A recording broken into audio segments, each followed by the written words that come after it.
South ఇండియాలోనే అతి తక్కువ ధరలకి రత్నాలనందించే ఏకైక సంస్థ 6JVR. హాయ్ హలో నమస్తే వెల్కమ్ టు సుమన్ టీవీ. నేను మీ యాంకర్ పవన్. ఈ రోజు మనతో ఆర్వి రెడ్డి గారు ఉన్నారు. మరిన్ని విషయాలు ఆయన అడిగి తెలుసుకుందాం. Hi sir. హలో అండి. ఎలా ఉన్నారు? Very good very good sir. అసలు ఏంటి అరి అనే టైటిలే చాలా డిఫరెంట్గా ఉంది. అసలు ఏంటి కాన్సెప్ట్ ఏమంటారు? అసలు ట్రైలర్ చూస్తుంటే సాంగ్ అసలు 890K వ్యూవర్షిప్ వచ్చింది ఆల్మోస్ట్. బాగా ఎక్కడ చూసినా సోషల్ మీడియా అంతా సాంగ్ కొంచెం ఆ సాంగ్ వైరల్గా అనిపిస్తుంది. బ్యాక్గ్రౌండ్ మ్యూజిక్ కానీ మనకు ఒక ఎంతసేపు అదొక ట్రాన్స్ లూప్ లాగా వెళ్తాం కదా, సంథింగ్ ఆ వైడ్ అనిపిస్తుంది. ఎలా అనిపిస్తుంది స్టోరీ చెప్పగానే ఫస్ట్ మీ రియాక్షన్? స్టోరీ అంటే ఇది కొంచెం యూనివర్సల్ కాన్సెప్ట్ అండి. యూనివర్సల్ కాన్సెప్ట్ ప్లస్ ప్రతి ఒక్కరిలో ఇది తెలిసిన సబ్జెక్టే.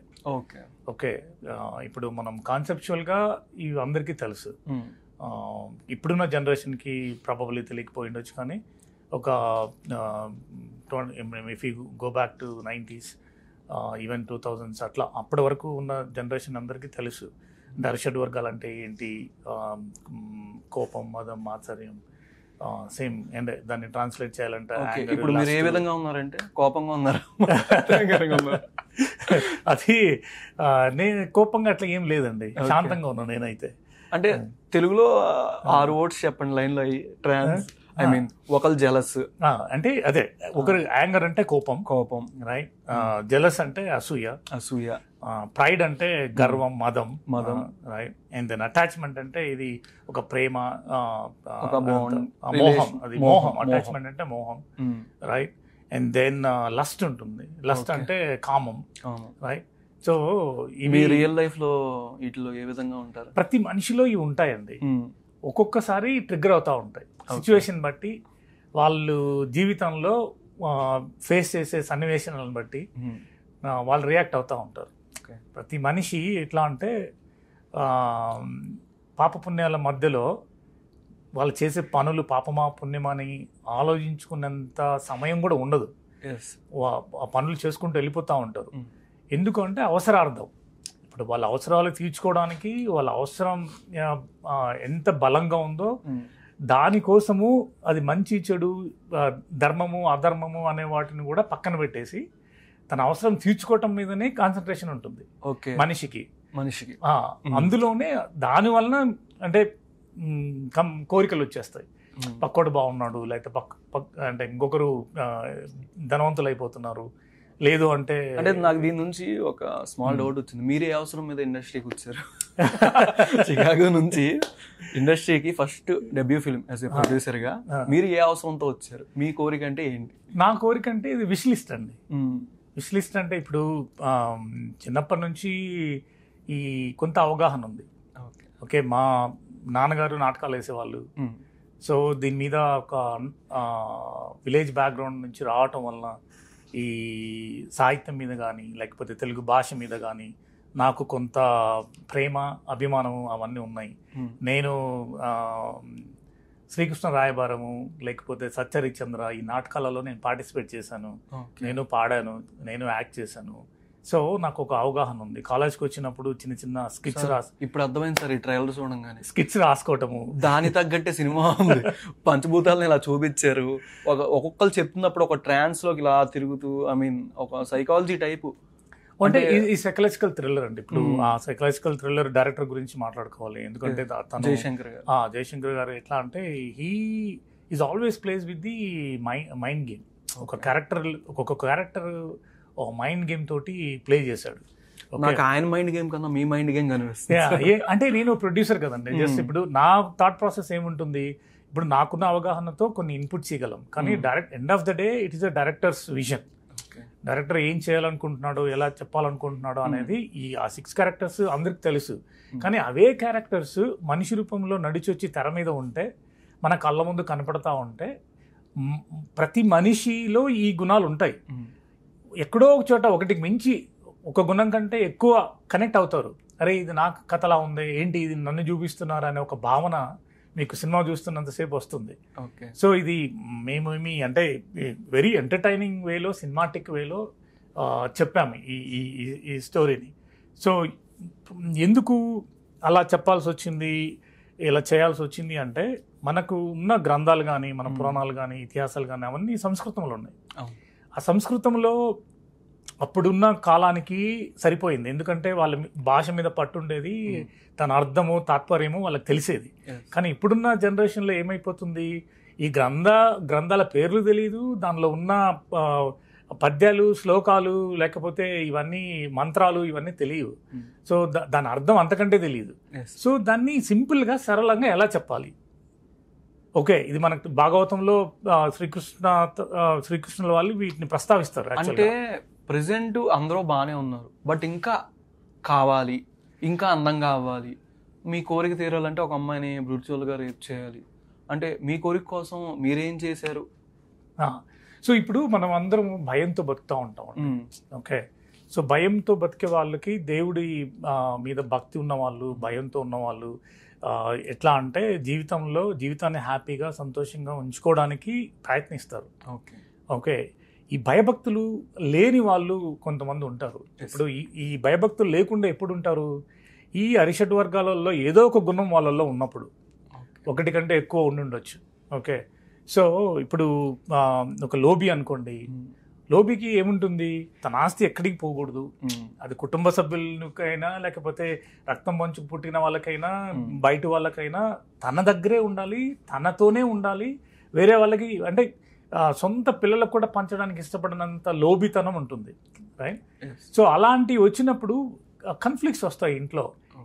ఇప్పుడు పిల్లల అవసరాలు తీర్చలేరు, ఫ్యామిలీ అవసరాలు తీర్చలేరు, తోబుట్టువుల అవసరాలు తీర్చలేరు. ఎందుకు అంటే తన దగ్గర ఉంది కానీ ఇచ్చే మనస్తత్వం లేదు.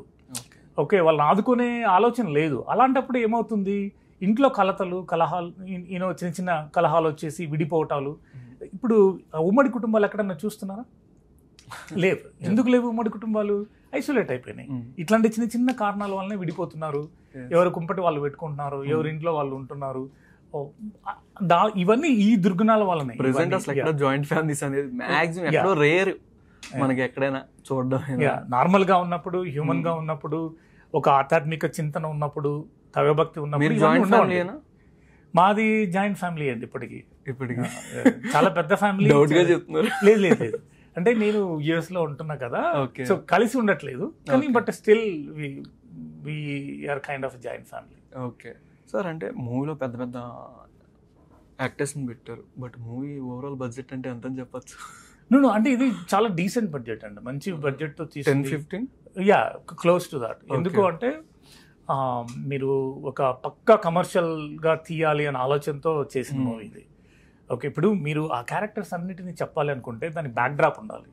ఇప్పుడు మీరు సాంగ్స్ చూడండి, శ్రీకృష్ణ సాంగ్ లీలని చెప్పేటప్పుడు చిన్నారి కిటయ్య సాంగ్ చెప్పాము, ఎంత రిచ్గా వచ్చింది అది.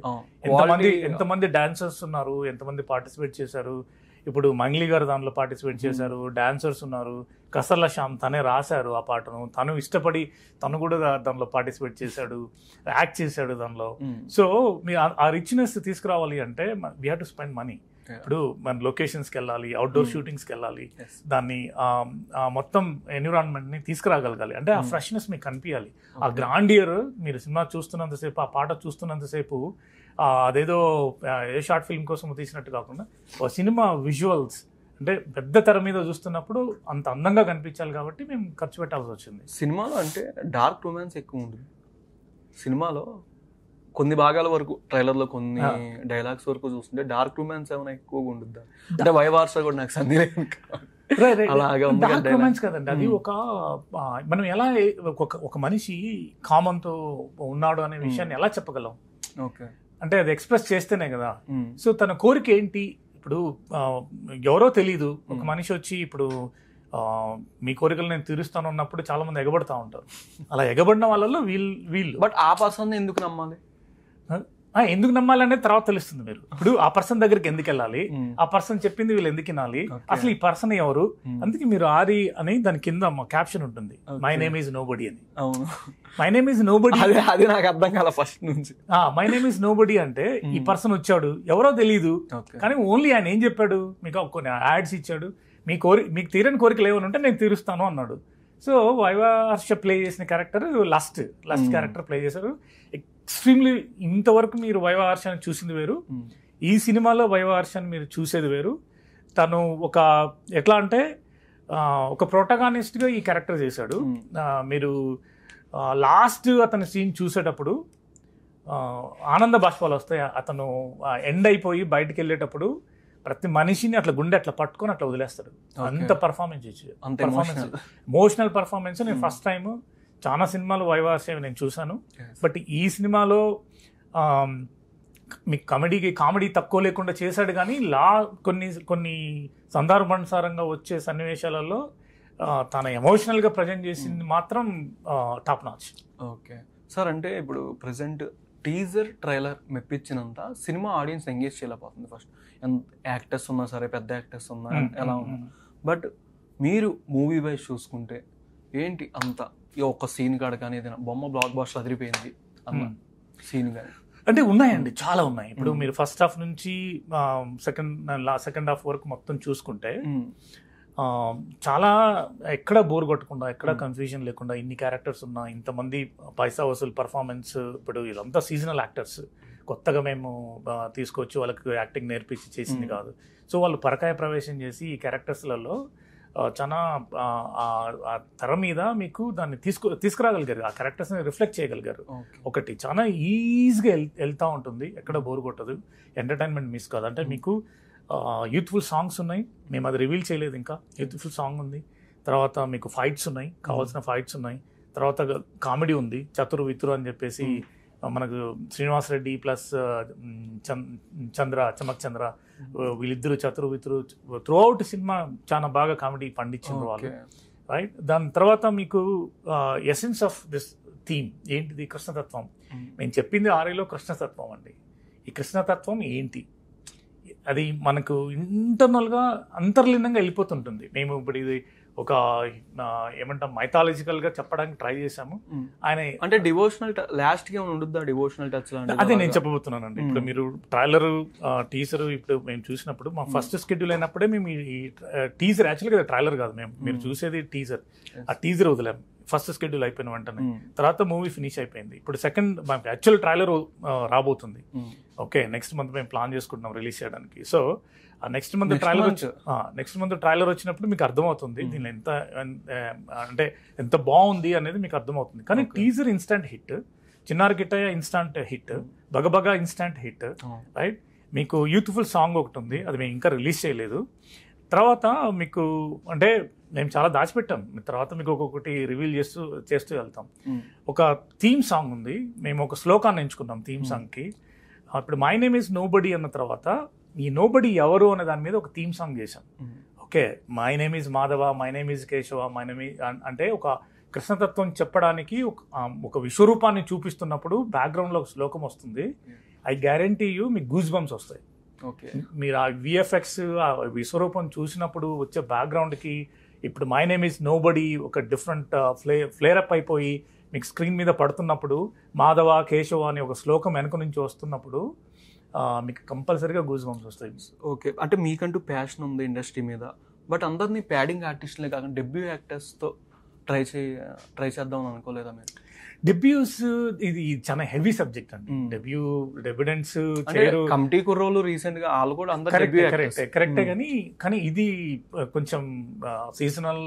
మేము ఈ క్యారెక్టర్ కి ఎవరు ఆప్ట్ అని ఆలోచించి తీసుకున్నదండి. ఎవ్వరు కూడా ఇప్పుడు సాయి కుమార్ కానీ, లేకపోతే సాయి కుమార్ గారు కానీ, శ్రీకాంత్ అయ్యంగర్ గారు కానీ, అనసూయ భరద్వాజ్ గారు కానీ, సుబలేఖ సుధాకర్ గారు కానీ, సురభి ప్రభాతమ్మ గారు కానీ, వీళ్ళందరూ చాలా మంది యాక్ట్ చేశారు. వైవార్ష కానీ క్యారెక్టర్ చెప్పంగానే వాళ్ళు యాక్సెప్ట్ చేశారు. ఓకే, సో మేబీ మీరు అడగాలనుకున్నది ఈ స్టార్ హీరోయిన్ ఇట్లాంటిది ఏమి లేదు ఏంటి అంటే ఈ కథ డిమాండ్ చేయలేదండి. అంటే డెబ్యూ యాక్టర్స్ నేను అనేది డెబ్యూ యాక్టర్స్ కొంతమంది ఉంటారండి, మధ్యలో చాలా మంది ఉన్నారు. ఇప్పుడు మేము మెయిన్ వీళ్ళు మా ప్రోటగానిస్ట్ లాగా మా అరిషడ్ వర్గాలలో ఉన్న క్యారెక్టర్స్ బేస్ చేసుకుని నేను చెప్తున్నా కానీ, బట్ మధ్యలో ప్యాడింగ్ ఆర్టిస్టులు చాలా మంది ఉన్నారు. మీకు సినిమా అంతా తెలిసిన వాళ్ళే కనిపిస్తారు, తెలియని వాళ్ళు ఎవరు ఉండరు. కానీ మేము రివీల్ చేయండి ఏంటంటే ఒక్క మెయిన్ హీరో కమ్ ప్రోటగానిస్ట్ ఇంకా మేము కంప్లీట్గా రివీల్ చేయలేదు, ట్రైలర్లో రివీల్ చేస్తాము. సూర్య పెరుమట్ల అని చెప్పేసి మాకు he is the hero in this movie. Okay, so Surya is going to come in for interviews. అందరికి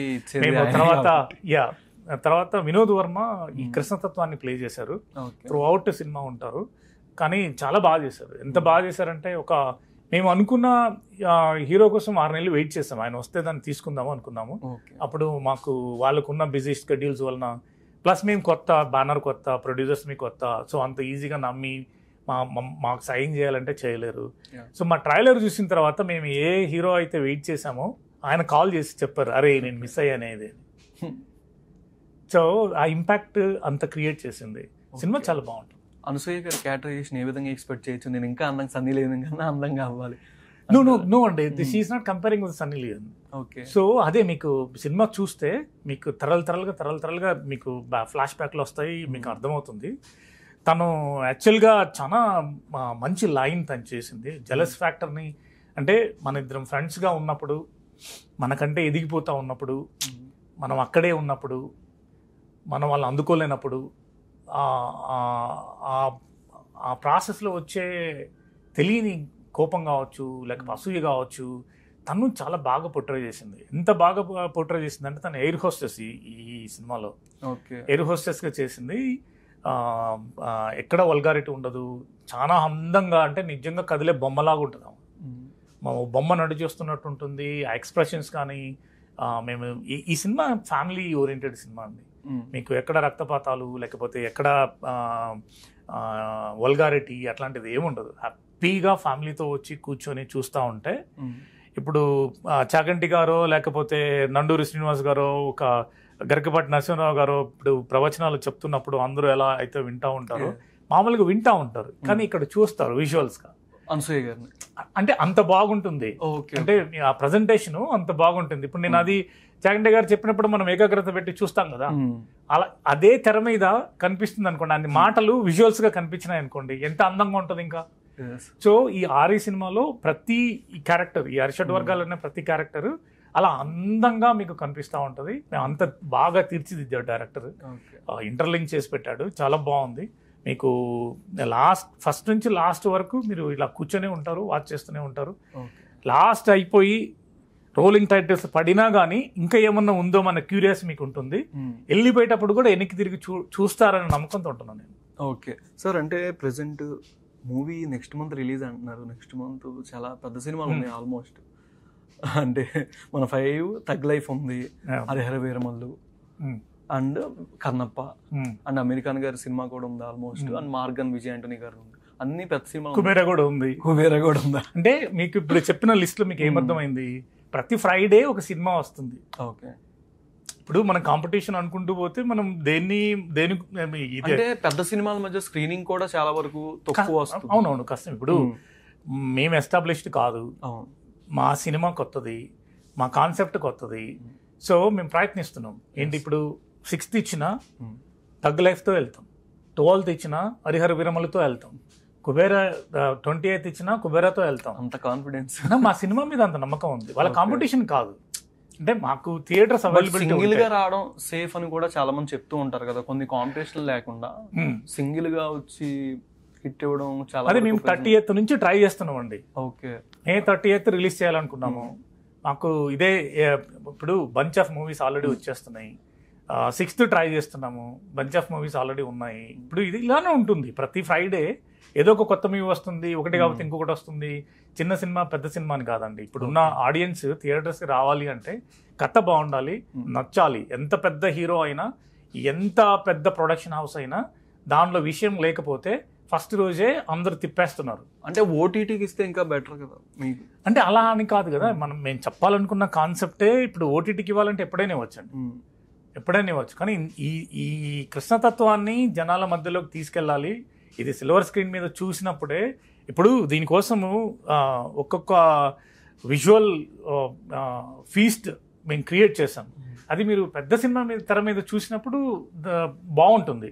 ఇప్పుడు మీరు చూడొచ్చు, ఓటీటీలో కూడా చూడొచ్చు, చూడకూడదు, హై డెఫినేషన్ టీవీస్ వచ్చినాయి, అందరూ చూడొచ్చు.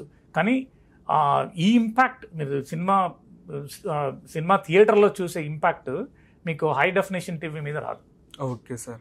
సార్ అంటే ప్రమోషనల్ వైజ్ నెక్స్ట్ ఏంటి ప్లానింగ్స్, టూర్లు లాంటి అలా?